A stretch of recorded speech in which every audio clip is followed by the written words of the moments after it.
Good morning. This morning I'd like to talk a little bit about the Second Amendment, which states the right of the people to keep and bear arms shall not be infringed upon. I grew up around guns. Guns were a big part of my life growing up. So for me, it's a little harder to understand why people can be so dead set against them. But over the last couple of years, it's becoming much easier to see with the mass shootings, the school shootings, the shootings in the movie theaters. I can understand why they want to push for more gun control. I grew up in New York State where to get a pistol permit was a nightmare. You had to be fingerprinted, you had to answer 4 pages of questions. You had to submit a thumbprint to the sheriff's department. And after all that, they did a federal background check, state and local. So it was a headache to get a concealed carry permit. But if I did it, and I'm happy that I did. President Donald Trump was quoted saying that if we're going to outlaw guns, then we need to outlaw trucks and vans and cars as well. This is true. More people die from DWI related incidents than any gun shootings throughout the course of a year.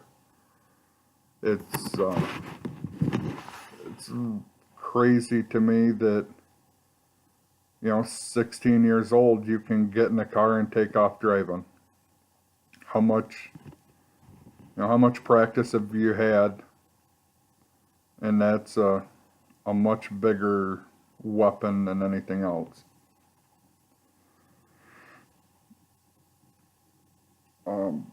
President Ronald Reagan, in one of his speeches, was quoted as saying that you won't get gun control by disarming law-abiding citizens.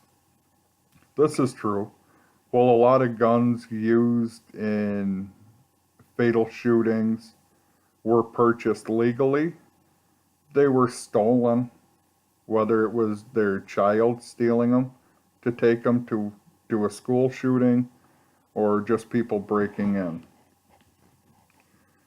One of my favorite quotes is from Bob Barr, and he quotes that it is not a gun control problem, it's a cultural control problem, which I believe this to be true. You look at how our society has changed over the last 30 years.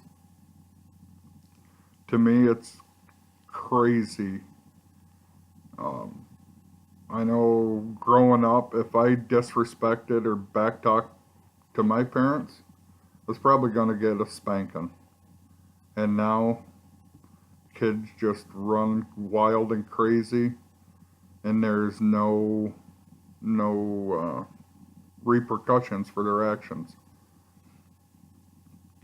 The final quote I'd like to use is one from Adolf Hitler, which states, "To conquer a nation, first disarm its citizens." Well, that, seems more true back in his day. I don't totally agree with it, but I don't disagree either. It's so much easier to take over a country if there's nothing to fight back with.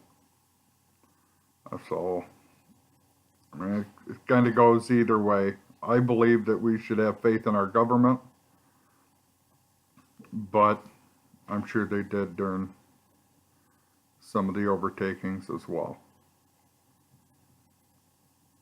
Oh.